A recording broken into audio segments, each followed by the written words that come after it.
Hello Super Tubers, and welcome back to Let's Play Super Metroid for the Super Nintendo with me, Super Ankylo. I mean Blue Ankylo. There's just so much super I couldn't handle myself.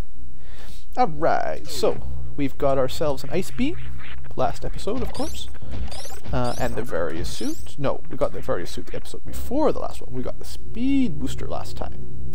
So now we can run really quick, we can do some cool tricks with it, and we can freeze stuff. Excellent. We're getting there, folks. We're getting powered up. Starting to be really fun. Alright, so we're heading back. There's not much left we could do in Norfair right now. There's a couple things we could do, but that's only because we got the wave beam. So we're not going to worry about that right now. We can freeze just about any enemy in the game right now. That helps. Water is still a bit of a problem if you get stuck in it, but you know. So yeah, I mentioned that now that we have the ice beam, no, what did I mean? Yeah, enemies take 2 hits. So like those bats, we could have killed them faster if we had just used the normal gun, or the normal non-icy beam. But you can turn it off if you don't like it, and then turn it back on when you need it. Alright, at this point, just for interest's sake, we could go back left, seeing as we have the wave beam. Remember that sort of one wave pillar we went through? So we could go back to the left and get 1 or 2 things over there. There's not much. So it's kind of a waste of time to go that direction. For now, we're going to keep going up, because there's something else we need that's this way first. So this is the narrow pit of these things. Like I said before, you could possibly make it all the way up here. It's really tricky because this little platform here will keep reappearing, so you have to like bounce up, and I don't know. I guess with the super missiles you might be able to kill those the flying floaty things, whatever they're called. This room's kind of interesting. The little planty things that are, oops, not the spikes, but the little that thing, they sort of eat you. they suck you in, and then you're trapped, and they suck some of your life out. So, you know, watch out for those. This is the direction we want to go first. And there's some little wormy things. They're actually pretty tough. Like, they take a lot of hits to kill, normally.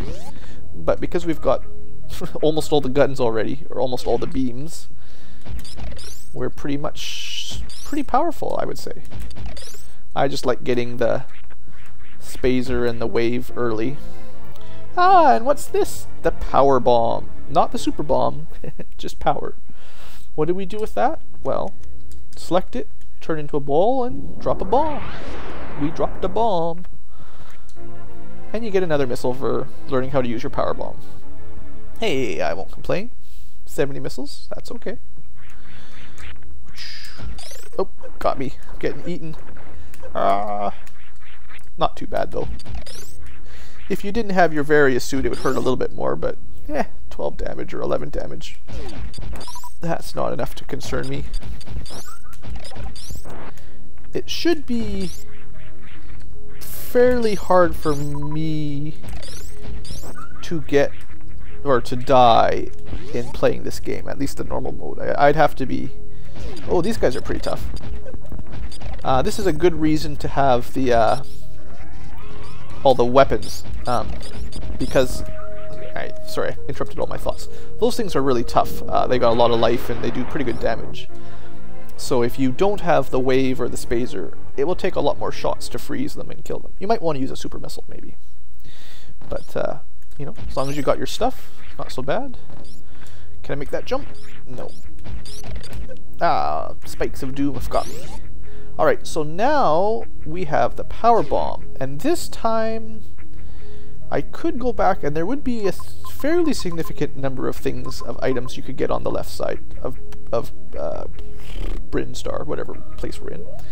In fact, there's stuff we could do back in Norfair right now, and I think that's where you're supposed to go, but we'll go back up this way just to show you the correct direction. Now that you've got power bombs to continue the progression is all the way back to Norfair to pick up, well, something else that's useful.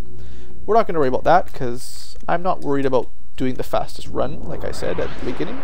So we're just going to sort of explore. This is sort of the direction we were headed anyway, so it sort of makes sense. Watch out for these guys. They're pretty tough, I guess. They're probably like one of the tougher random enemies we've encountered so far, besides the giant, what are they called? The giant hoppers. I think those bouncy things are called hoppers. I'll show you what's over here. This is an area you're not supposed to be able to get across yet. Underwater, so you can't bounce off the walls underwater, unfortunately, and jumping is all sort of slow and weird. We could get that missile if we wanted. In fact, we can make it all the way across if you really want. You need to use some speed booster tricks. But I won't worry about that. You can, well, I'll show you what the speed booster does as soon as we get out here. So, once you're running nice and quick, and you might recognize this area, we've been here before, press down, and then you can do a power jump, or whatever it's called, shine spark or something maybe. And we found a little secret. And the outside music has changed. Now that we've killed Kraid, it has stopped raining. We've changed, well, we haven't changed, let's just say the planetary, and well, it's just maybe a day later or something, you know? We've been under no fare for a while. Hey, the rain stopped and we got some new music. That's cool. So we're loading up on power bombs. That's, you know, nice of them to give us so many. Ooh, it burns. I actually quite like this music again. The sort of, I don't know, it's just nice sounding music. And, oh wait, we don't want to go up there just yet. I want to hit the ship first. We're going to do one of the more difficult areas in Crateria right now. If you're having a hard time with it, you could certainly save it for later on in the game. No shame. The area we want to go to was actually pretty close to where we sort of ran off to the left. Like, we went up to the top and right, but now we're going to go kind of the top and left.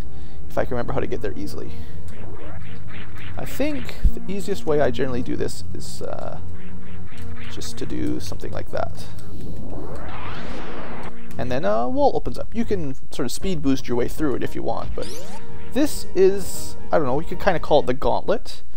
This is a very lava-y, hot, bitey thing, and I apologize if the frame rate lowers down. It's actually just the way the game plays through here. There's too much stuff going on for the game to keep control of everything along this part. So sometimes when you're dropping the bomb, the actual game just runs a little bit slower. Happened in the original game too, if I remember correctly. It's been a long time since I played on the Super Nintendo though, so maybe it's just the emulator, who knows. So anyway, for all your hard work you get an energy tank, and that's nice. But we're only halfway through the gauntlet so far. There's a couple more difficult spots to come. And you can notice, oops, I don't want to burn. The background's hot, so, or the background's heat. So, oops, I should, oh, that was not good. I'm trapped in the lava.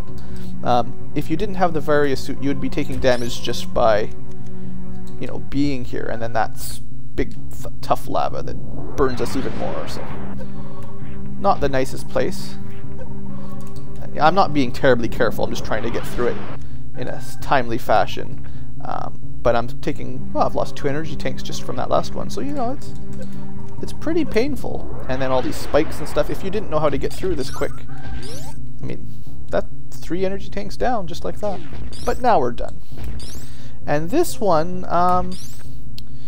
there's kind of a trick to this that will help us out a little bit if you do it just perfectly. No, oh, I did it wrong. Shoot. Now I have to redo that whole thing. Ah, crumb. If you land kind of right in the middle of those 2 blocks, up there at the top, both sides will fall down at the same time, and then that way you can actually get both sides with 1 trip.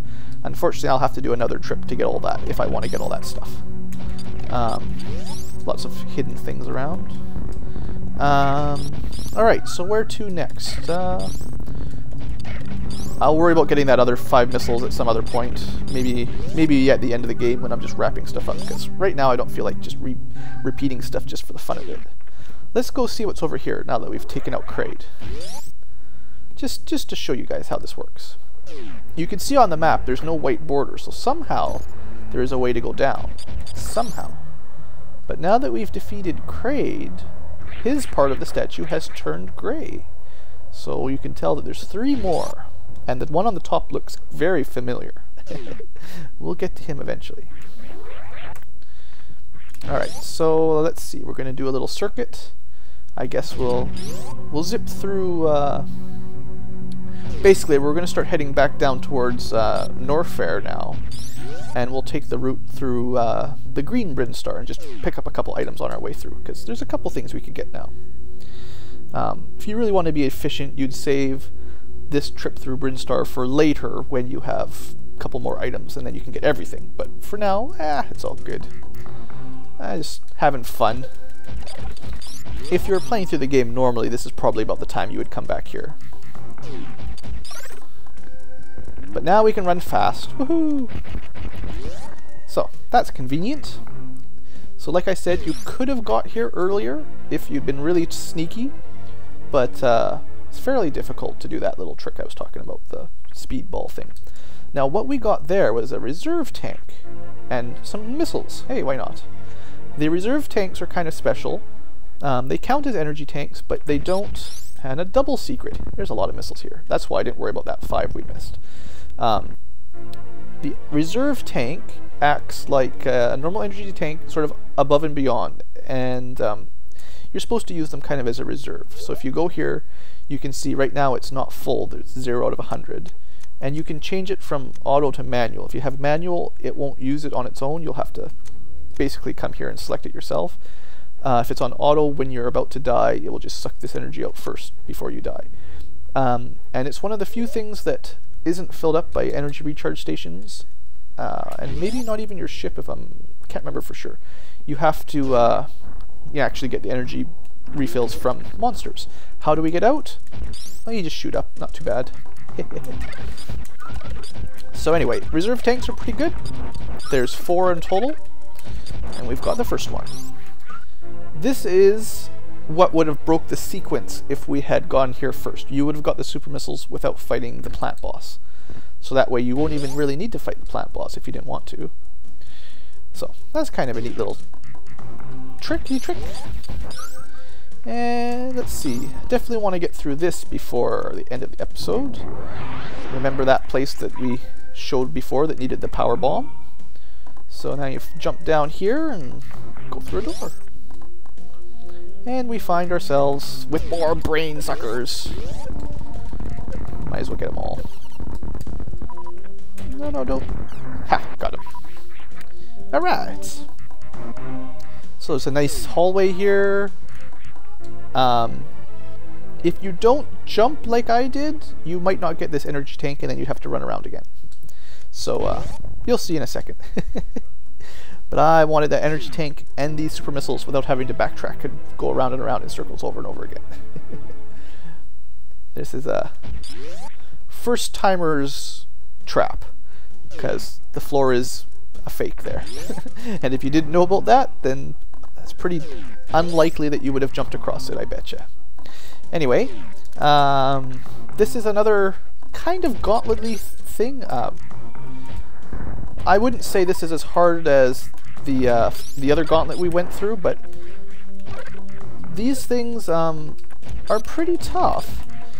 Although in the hard version of this game, they're much worse because they are invisible and you can't kill them ever, and they suck about an energy tank off every second or 2. Imagine trying to get through that with invisible brain suckers that can kill you in a few seconds. Anyway, that's the hard version. This one is not so bad. Meet the 3 weird little jumpy dudes. I don't know what they're called. I'm sure they have a name. Anyway, this is how the game teaches you to do wall jumping. You're supposed to watch them and try to imitate them.